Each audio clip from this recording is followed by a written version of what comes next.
देवऋषि नारद ने कह दिया तुम अंबा का स्मरण करो, पार्वती का स्मरण करो। रुक्मणी जी ना पार्वती जी का स्मरण कैसे होता है? क्या करा जाए? बस एक लोटा जल लो, शिव जी के शिवलिंग पे चढ़ाना प्रारंभ करो। जल की तरंग शिवलिंग पे से चढ़ते हुए जब जल की धार नीचे की ओर जाएगी, जो नीचे की पीठी का है वो पार्वती जी का स्थान है।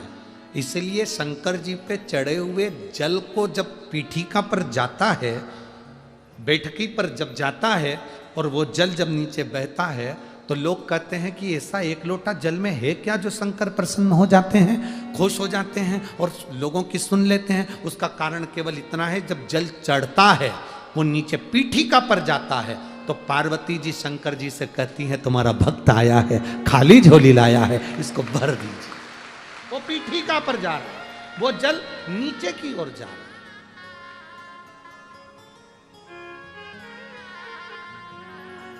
आप कृपा कर दीजिए, आप दया कर दीजिए, कृपा दया करिए। पार्वती जी ने जल चढ़ाना प्रारंभ करा। जो माता रुक्मणी जी ने जल चढ़ाना प्रारंभ करा, पार्वती जी प्रसन्न हो गई और सम्मुख में एक बूढ़ी का रूप लेकर आई, एक बूढ़िया का रूप। बेटी 6 साल की तेरी आयु, चल मैं तुझे घर छोड़ आती हूं। कहां की रहने वाली है? रुक्मणी जी ने तुरंत कहा मुझे घर नहीं जाना। कहां की रहने वाली है? रुक्मणी जी बोली मैं घर का पता भूल गई। इतने में पार्वती जी मुस्कुरा कर बोली पर मुझे मालूम है तू कुंडलपुर की रहने वाली है। अब रुक्मणी जी ने मन में सोचा ये तो मेरे खानदान को भी जानती होगी। अब रुक्मणी जी जाने क्या, ये पार्वती मैया है, सबका इतिहास रखती है, सबका इतिहास रखती है। चल मैं तुझे छोड़कर आती हूं। ना ना ना माँ मैं नहीं जाऊंगी। अरे उठ। रुक्मणी जी का हाथ माता पार्वती जी पकड़ लिए, हाथ पकड़कर उठाने लगी। ना ना ना ना ना मैं नहीं जाऊंगी, मैं नहीं जाऊंगी। 6 वर्ष के रुक्मणी जी नहीं जा पड़ गए।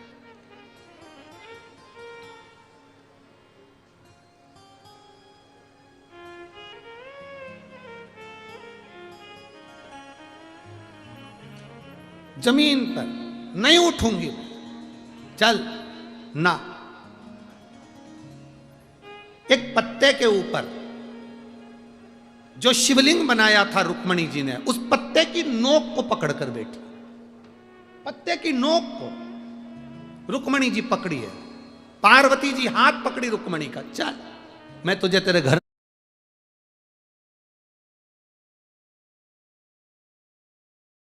कुंडलपुर छोड़कर। ना ना ना मैं नहीं जाऊंगा।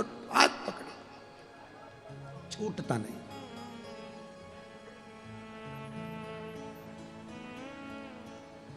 इतने में पार्वती जी ने शिव जी का स्मरण करा।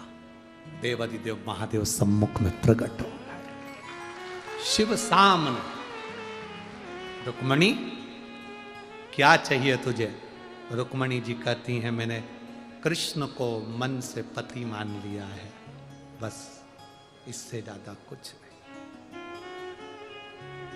कभी तूने कृष्ण को देखा है? नहीं। कभी कृष्ण का दर्शन किया है? नहीं। फोटो देखा? क्योंकि आजकल गाने बन गए ना, फोटो को। तूने कभी फोटो देखा है क्या?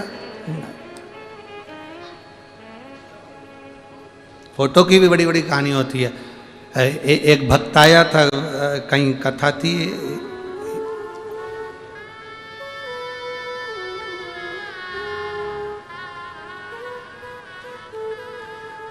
कौन सा गांव था, एक खंडवा के पास कथा करी थी, आप लोग पहुंचे भी होंगे कई लोग।